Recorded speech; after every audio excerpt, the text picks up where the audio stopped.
pagi Bapak Ibu sekalian, alhamdulillah bertemu kembali pagi ini. Mudah-mudahan Bapak Ibu lebih semangat lagi untuk belajar. Nah, hari ini seperti yang kemarin saya janjikan, kita akan mencoba mendesain slide presentasi. Selama ini Bapak Ibu kalau presentasi menggunakan slide pakai PowerPoint ya. Saya juga pakai PowerPoint dan itu sebenarnya juga bagus. Tetapi sekarang desain presentasi itu makin lama makin kesini ada kemajuan, ada tren-tren terbaru dalam mendesain suatu presentasi. Ada tren ketika kita membuat presentasi itu ada trennya. Tahun lalu seperti apa? Berapa tahun yang lalu mungkin kita masih pakaian PowerPoint yang animasinya banyak, kemudian template-nya dari pembawaan dari PowerPoint itu sendiri ya, dari aplikasi PowerPoint yang ada. Nah, makin kemari desain presentasi makin banyak ragamnya, ada tren-tren terbaru seperti itu. Dan lama-kelamaan template yang disediakan dari aplikasi PowerPoint yang bawaan laptop itu sudah tertinggal eranya, sudah mulai bosan orang dengan template yang seperti itu. Kemudian tampilan slide PowerPoint yang terlalu banyak animasinya itu sudah mulai ditinggalkan.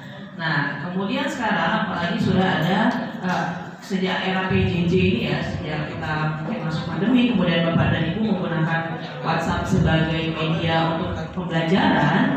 Nah, berarti kan Bapak Ibu mulai butuh media atau bahan ajar yang kalau dilihat menggunakan handphone atau smartphone ini lebih nyaman. Kalau kita menggunakan tipe slide PowerPoint yang melebar ke samping, ini mungkin akan ketika ditampilkan di handphone atau di smartphone kita, tampilannya akan menjadi kecil ya. Atau kalau Bapak Ibu mau berarti harus dibuat landscape seperti ini. Sebenarnya di PowerPoint pun juga ada, kalau Bapak Ibu mau meresize ukuran kanvasnya atau slide-nya itu juga bisa di-resize sedikit rupa. Tapi template yang disediakan itu tidak memadai.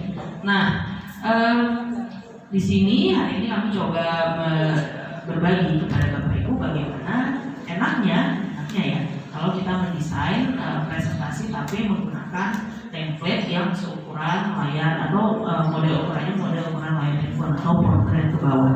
Ini ada presentasinya, tapi kalau Bapak Ibu kesulitan melihat ke depan, silakan akses ini.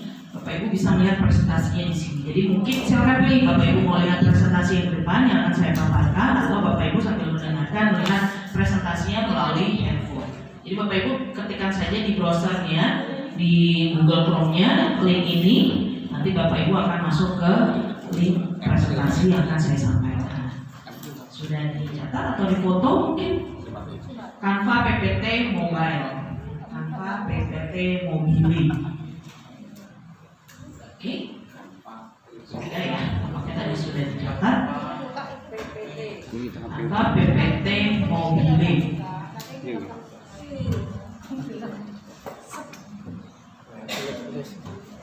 Ya, kebetulan agak silau, saya khawatir apa yang saya tampilkan kurang nyaman dilihat kalau melalui layar ya. Oke, sekarang saya akan menjelaskan sedikit dan nanti sisanya Bapak Ibu praktek sendiri. Nah, trennya sekarang adalah kita membuat presentasi dengan sederhana tampilannya, sangat sederhana. Kenapa kita memilih yang sederhana? Agar tidak jadi bahan bacaan yang membosankan. Nah, bayangkan selama ini kalau kita membuat slide presentasi, yang terjadi apa? Tulisannya PowerPoint ya judulnya, PowerPoint, tapi yang terjadi adalah power paragraph, power text. Semua teks kita masukkan ke dalam slide presentasi. Nah, padahal yang nanti Bapak Ibu sampaikan kan berarti kalau ada presentasi ada presenternya ya, ada presenternya. Nah, yang jadi presenter yang diucapkan apa? Apa yang ada di slide kan? Jadi gak guna, jadi bingung. Penonton akan bingung memilih apakah saya harus menonton slide, membaca slide, atau saya mendengarkan presenter. Karena apa? Sama yang disampaikan. Presenternya ngomong. Perannya presenter ini menjadi mubazir. karena penonton akan melihat ke slide, akan membaca, oh sama aja yang diomongin dengan yang muncul di slide. Ya udah saya baca aja gitu. Padahal kalau kita presentasi, si powernya ini adalah presenternya, yang punya kekuatan adalah presenternya, yang lebih banyak peran harusnya presenternya dibandingkan tampilan presentasinya gitu. Jadi apa yang disampaikan presenter ini harus lebih kaya daripada tulisan di dalam slide presentasi seperti itu. Makanya silakan nanti mungkin sejak hari ini atau bagi yang sudah pernah menerapkan, buatlah presentasi yang lebih banyak Bapak Ibu sebagai presenter yang ngomong daripada teks yang ditampilkan di seperti itu. Jadi jangan sampai bahan presentasi kita menjadi bahan bacaan. Jadi presentasi itu fungsinya bukan untuk dibaca, tapi untuk kita simak presentasinya. Kemudian, bagaimana cara kita menyederhanakan slide presentasi kita seperti itu ya? Tampilannya udah sesuai ya di handphone, apa ya ukurannya? Satu, buang informasi yang tidak perlu. Silakan Bapak Ibu bandingkan, ada dua ya. Ada dua gambar yang saya berikan di sana. Yang satu gambarnya di penuh teks, betul? Yang di bawahnya gambarnya minim teksnya. Bapak Ibu sambil lihat presentasinya boleh lihat. Yang teksnya banyak, saya beri tanda silang. Maksudnya adalah hindari penggunaan slide presentasi yang seperti itu. Jadi terlalu banyak teks yang tadi seperti saya sampaikan, sampai akhirnya penonton tidak lagi menyimak presenternya, tetapi cukup membaca presentasinya, membaca slide-nya. Nah yang di bawah gambar kedua ini menggunakan slide yang minim. Jadi yang disampaikan di slide-nya itu adalah poin, namanya juga PowerPoint ya, berarti poin-poinnya saja. Nah poin-poin ini sebenarnya fungsinya untuk memantik atau mengingatkan si presenter, oh nanti akan ngomong ini ya, nanti saya akan mempresentasikan tentang ini. Poinnya itu alat bantu untuk mengingat, karena kan kita mungkin tidak bisa selalu mengingat apa yang akan kita sampaikan ya. Habis itu ngomong apa ya, habis itu saya akan menyampaikan apa gitu. Tetapi kalau ada PowerPoint, nah poinnya ini, oh nanti setelah ini saya harus menyampaikan poin ini, baru cerita banyak. Kemudian satu sudah ya, buang informasi yang tidak perlu. Jadi yang bisa Bapak Ibu sampaikan melalui narasi, melalui verbal, secara verbal, silakan sampaikan secara verbal, tidak perlu dituliskan. Jadi Bapak Ibu bercerita ketika presentasi, tidak lagi membaca slide. Kedua, ganti bullet point, bullet yang kecil itu dengan icon. Ya. Biasanya kan ada bullet numbering. Memang mudah pakai itu, tetapi sekarang trennya sudah bergeser, tidak lagi pakai bullet numbering, pakai icon. Icon ini apa? Lebih seperti kemarin yang desain infografis ya. Kalau ada icon, dia lebih mewakili informasinya. Ada icon berarti kan gambar ya. Gambar ini mewakili teks yang disampaikan. Kalau cuma bullet atau yang poin-pointer itu, dia tidak menyampaikan apa-apa, hanya sebagai penanda saja. Tapi kalau ada icon, ini lebih menghidupkan tampilan presentasinya. Yang melihat juga lebih. Oke, sampai sini mudah-mudahan bisa dipahami. Saya lanjutkan. Ketiga, perkuat pesan, bukan penjelasan. Ya, balik lagi pesan. Pesan itu berarti Bapak Ibu bisa menyampaikan secara verbal, sisanya melalui slide presentasinya. Silakan bandingkan gambar pertama sama gambar kedua. Gambar pertama isinya penjelasannya banyak sekali. Ya. Gambar tulisannya banyak sekali menjelaskan tentang chest pain, kemudian dan lain sebagainya. Tapi kalau yang berupa pesan, dia cukup dengan satu gambar, langsung menunjukkan oh chest pain itu letaknya di sebelah mana, oh sharpness of breath itu letaknya di sebelah mana. Dengan satu gambar, orang bisa langsung membayangkan oh ini maksudnya seperti ini, tanpa perlu banyak teks. Ya. Kemudian terapkan prinsip white space. Mungkin masih ingat, mungkin juga lupa. Kemarin sudah saya jelaskan, white space itu adalah ruang negatif atau ruang kosong. Jadi jangan sampai desain presentasi kita atau kemarin infografis ini terlalu padat di dalam satu slide atau di dalam satu lembar. Jadi harus ada ruang kosongnya supaya penonton atau pembaca ini merasa nyaman dengan apa yang dilihat. Kalau informasinya terlalu padat atau terlalu banyak batasan-batasan antar satu elemen, ini objek-objeknya, ini pembaca akan merasa kurang nyaman. Silakan bandingkan yang gambar pertama, itu ada gambar dokter, kemudian belakangnya ada background, yang sebenarnya nggak penting juga backgroundnya, maka silakan digunakan. Lebih ke ke gambar dokumen saja, sisanya adalah ruang kosong. Jadi kelihatan informasinya tidak tabrakan, tidak terlalu banyak, di mata tidak terlalu banyak sekat. Jadi dari satu informasi ada satu gambar sederhana saja. Lalu, itu tanpa satu slide satu pesan. Jadi silakan fokus satu slide satu pesan. Yang atas adalah gambar pertama. Ini satu slide isinya ada banyak informasi. Ada 4 informasi diletakkan dalam satu slide bersamaan. Yang baca akan menjadi terlalu banyak menerima informasi dalam waktu yang bersamaan. Aduh, ada 4. Mencermatinya susah payah gitu karena terlalu banyak informasi ya yang masuk. Tetapi kalau satu slide satu pesan, dia baca sekilas sambil dengarkan presenternya selesai. Ganti lagi slide berikutnya, satu informasi lagi diterima seperti itu terus sampai semua informasi yang tersampaikan. Ya, jadi kita lihat kalau yang slide yang gambar di atas itu satu slide ada 4 informasi, sedangkan yang gambar yang di bawah itu ada 4 slide untuk 4 informasi. Kemudian, nah ini yang penting. Minimalisasi komposisi.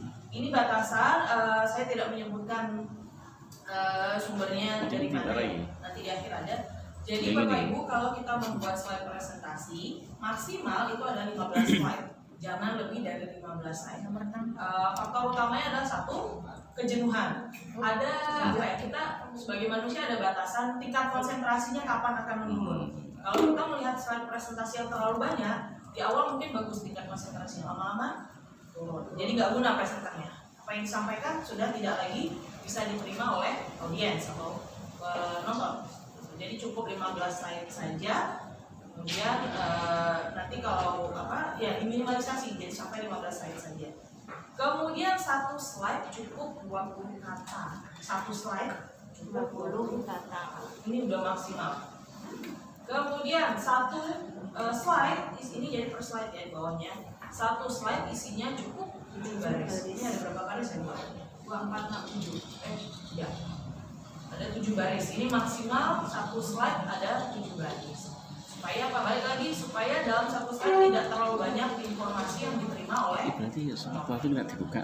Lalu kalau mau pakai bullet point atau tadi diganti dengan icon, berarti satu baris ya maksimal satu slide cuman boleh 5 bullet point atau 5 icon. Kalau misalnya ada kira-kira saya punya 7 bullet atau 7 icon, 7 informasi ya silakan dipecah jadi beberapa slide supaya tidak terlalu banyak. Dan yang terakhir adalah 3 font. Kemarin juga sudah saya sampaikan ya soal di infografis.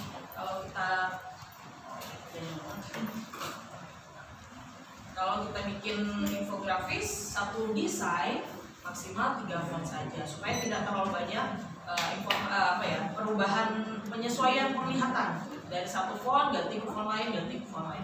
Langsung menutup.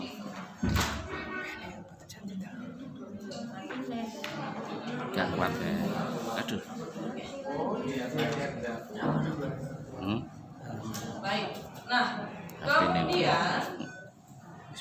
kemudian tadi sudah ya satu slide isinya maksimal 3 font saja. Jadi yang lebih 2 ini sudah cukup sebenarnya. Jadi 2 Bapak Ibu tinggal bedakan saja kapan pakai font A. Misalnya untuk judul semua pakai font A.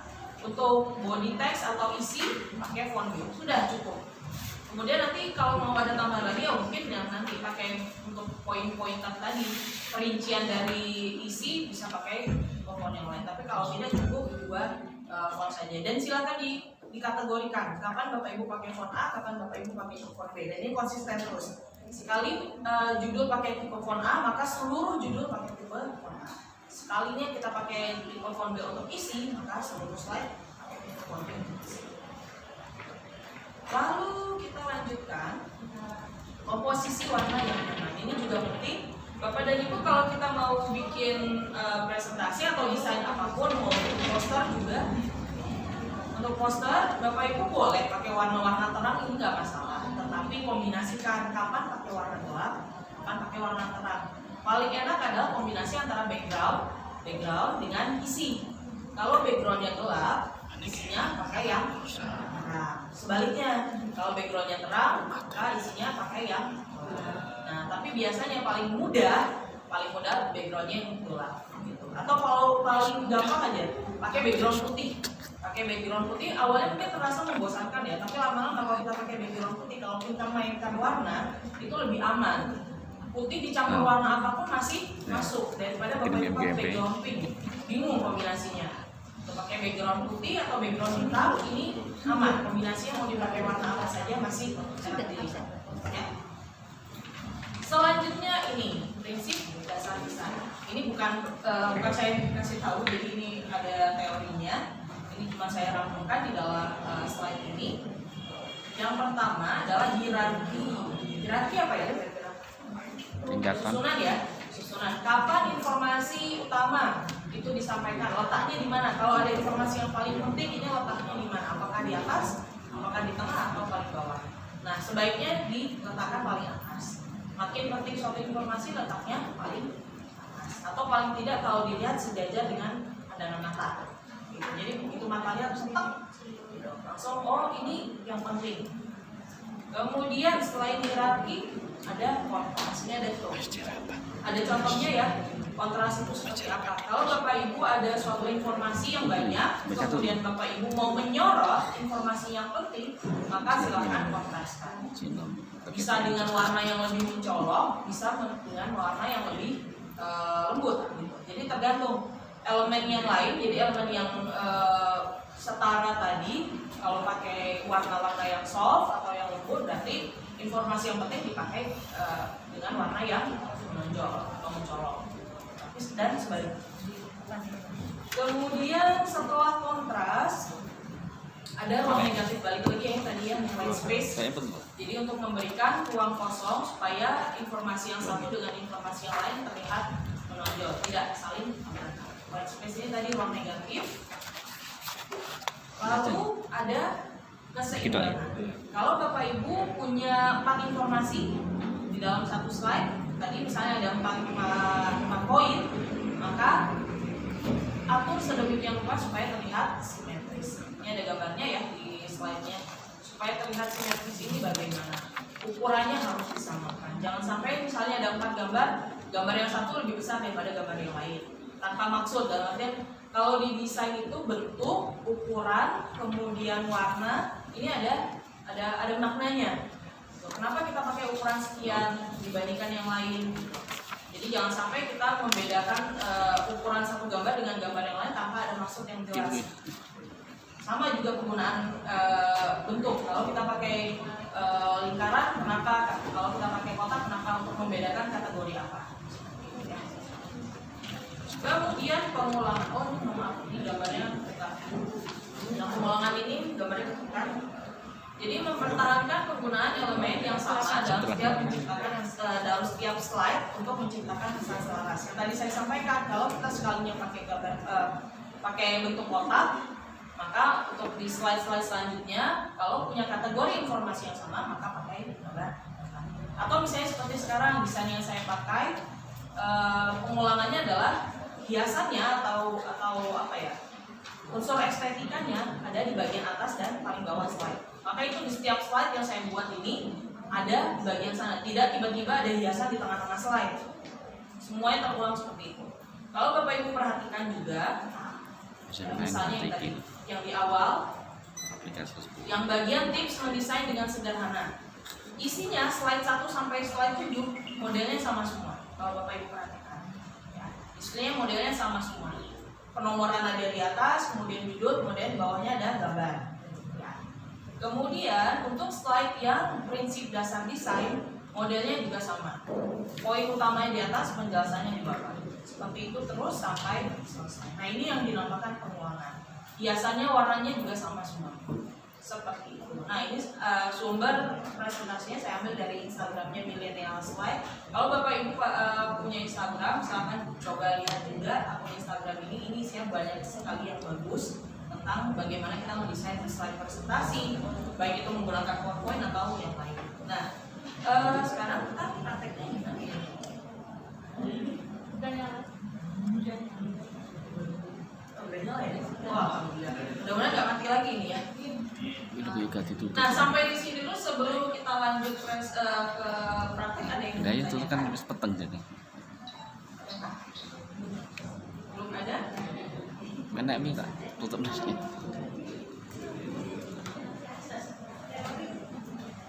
Belum ada. SMA lo tak nih.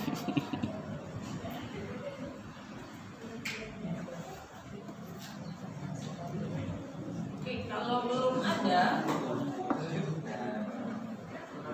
Bapak Ibu kita sambungkan lagi internetnya ya ke HP, ke laptop untuk coba bikin presentasinya. Sudah? Silakan Bapak Ibu buka laptopnya. Ya, lebih enak pakai mic. Ini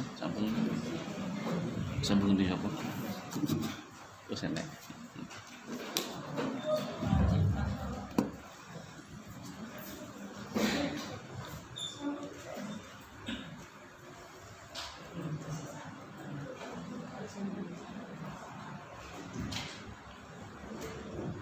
Baik, nah sekarang karena Bapak Ibu ada pertanyaan tentang teori desain-desainan ini, sekarang kita akan coba membuat desain. Bapak Ibu nanti praktek membuat presentasi. Kita balik lagi ke Canva. Bapak Ibu masih ingat cara pakai Canva-nya? Cara masuk ke Canva?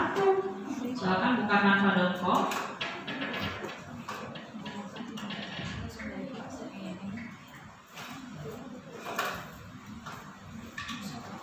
Buka. Sudah buka?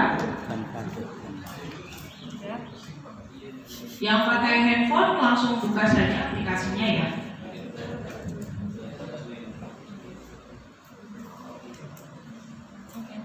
Baik, kalau sudah sampai di sini, ada yang masih login lagi Canva-nya? Baik, kalau tidak ada kita lanjutkan. Bapak Ibu masuk ke canva.com, lalu silakan pilih yang mobile. Kalau nggak ada, ketik di sini saja. Mobile first. Mobile.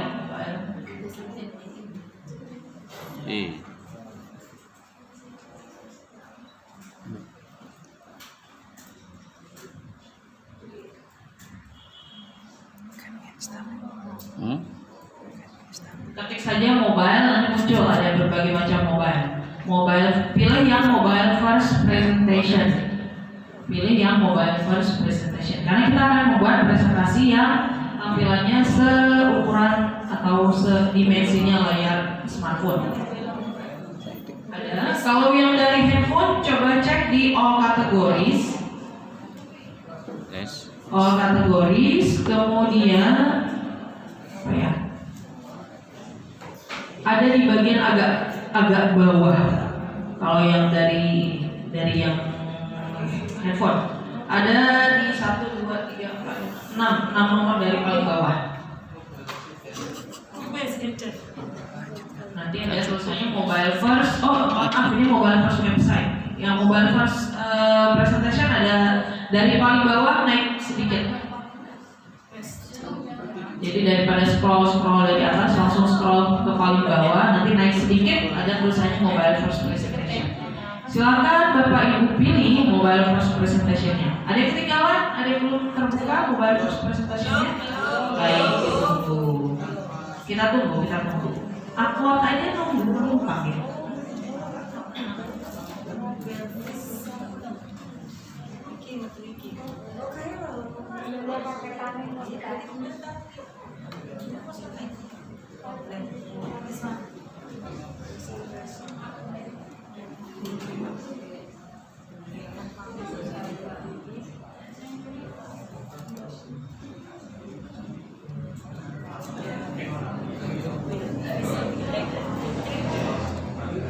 Yang sudah terbuka boleh angkat tangan.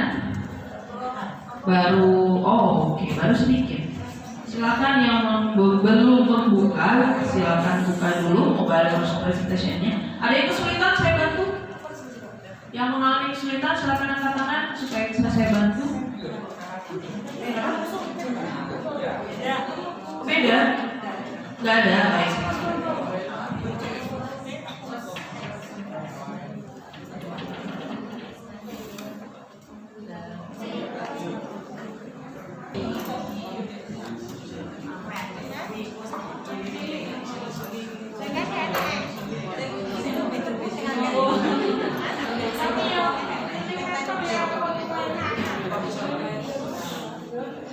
Enggak kondusif.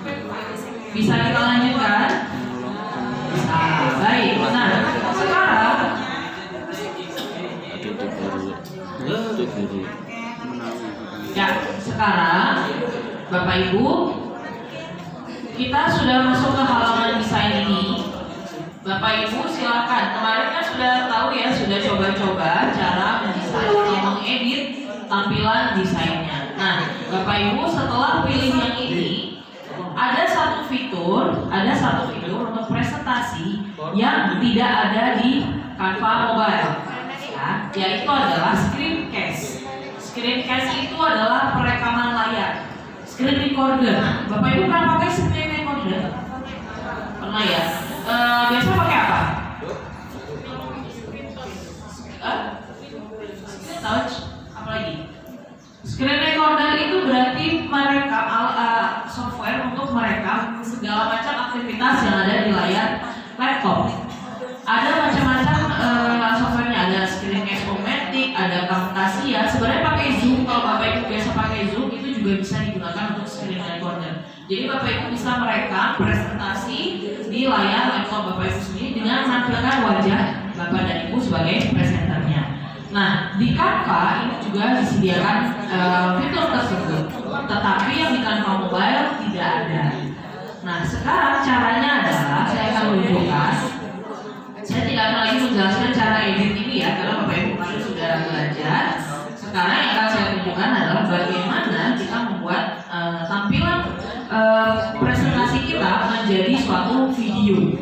Kalau presentasi kan harus diklik ya. Nah, ini bagaimana caranya satu presentasi sekali di play ini bisa jadi suatu video yang Bapak Ibu tidak perlu klik lagi untuk lanjut dari slide satu ke slide selanjutnya. Nah, kita akan menjadikan PowerPoint ini, slide presentasi ini sebagai video presentasi. Bapak dan Ibu yang menggunakan laptop, silakan lihat ke bagian sebelah kanan atas ini ada menu titik 3, ada icon atau menu. Ya. Kemudian di bawah sini ada present and record. Di bagian bawah sini ada present and record. Nah, ini kalau diklik akan berfungsi sebagai kamera perekaman. Kita lihat ya, kita cek ini, go to recording. Nah, ini kameranya sedang berfungsi seperti ini.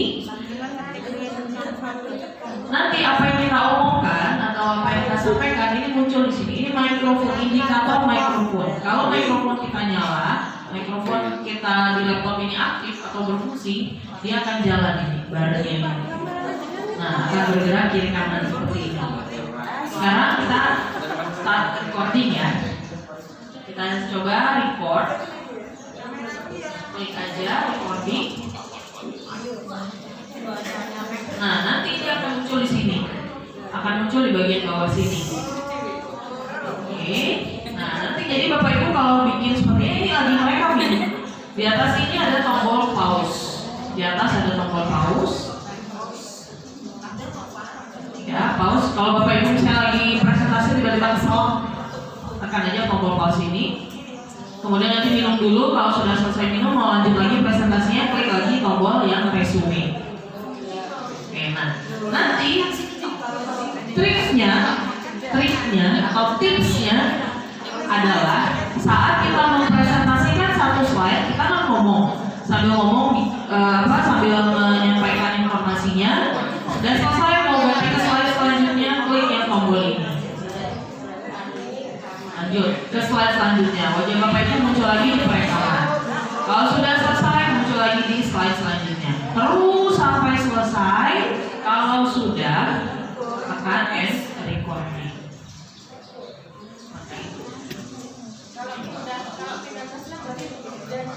Geser. Tadi saya ulangi ya.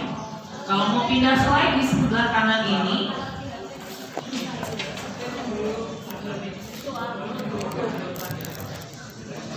Iki ndamel kusulannya.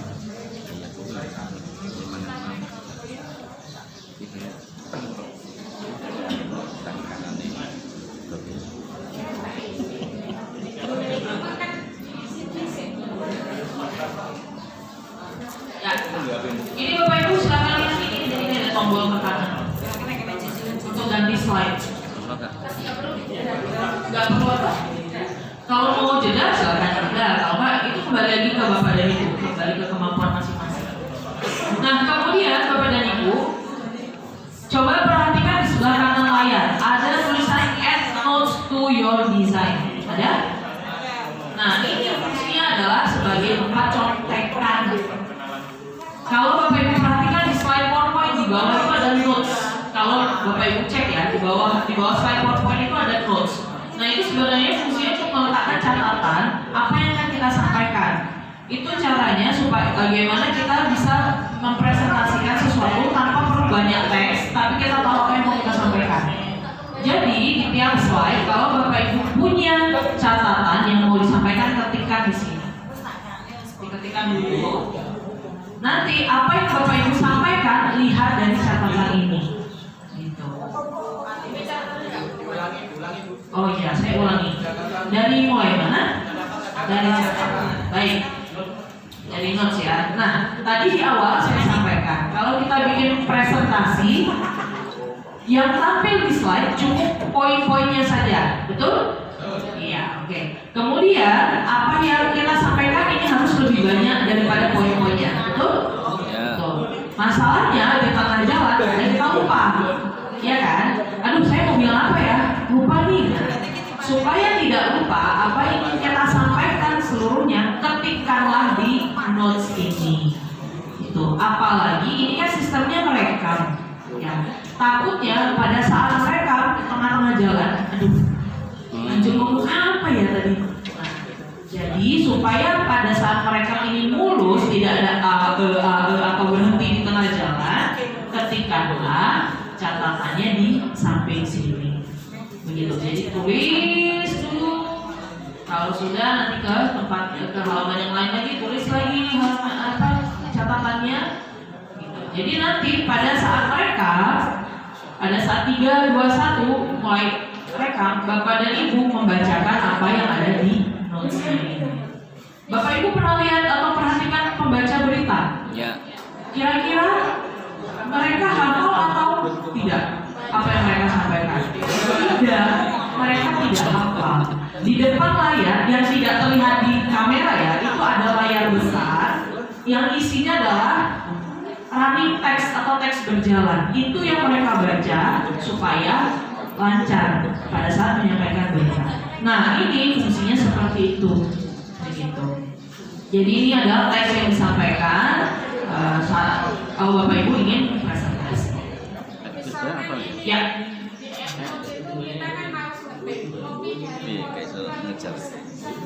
Copy paste teksnya pindahin ke sini bisa. Kita coba ya.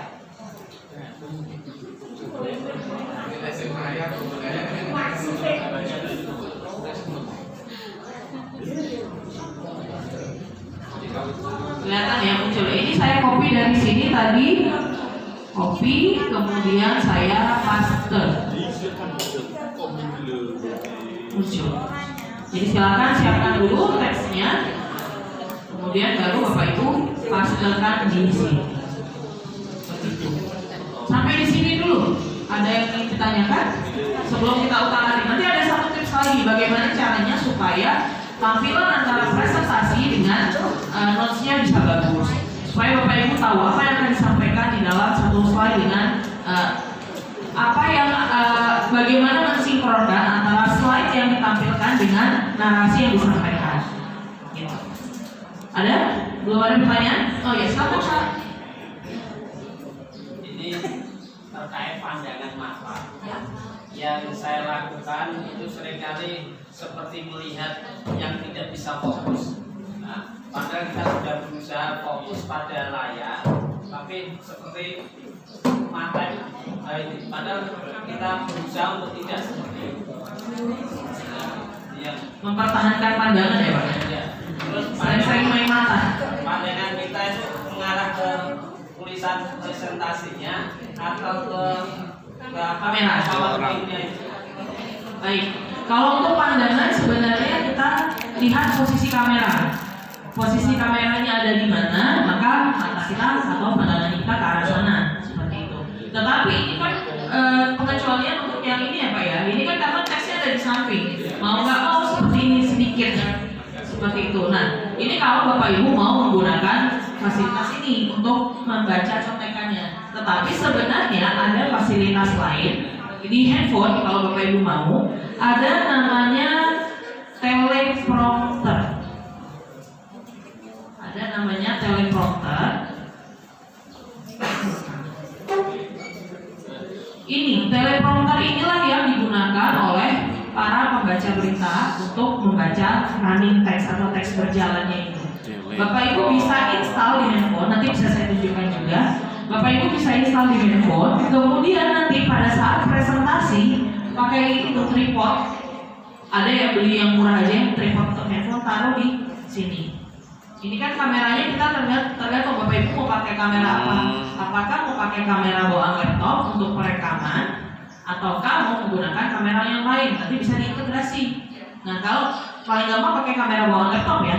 Kita lihat kamera laptop, si handphonenya tadi running textnya atau narasinya kita taruh di dalam aplikasi teleprompter, taruh di depan sini. Nanti teksnya berjalan, maka kita tetap akan fokus. Enggak yang langsung ini. Nanti saya tunjukkan. Nah sekarang Bapak Ibu coba-coba dulu ya. Nanti masih ada satu slide untuk satu presentasi lagi sedikit untuk bagaimana tips menynkronkan atau sinkronisasi antara slide dengan narasi seperti itu supaya Bapak Ibu bisa menampilkan slide presentasi yang bagus, bisa jadi kamera video yang bagus. Nanti saya jelaskan setelah Bapak Ibu coba-coba dulu ya.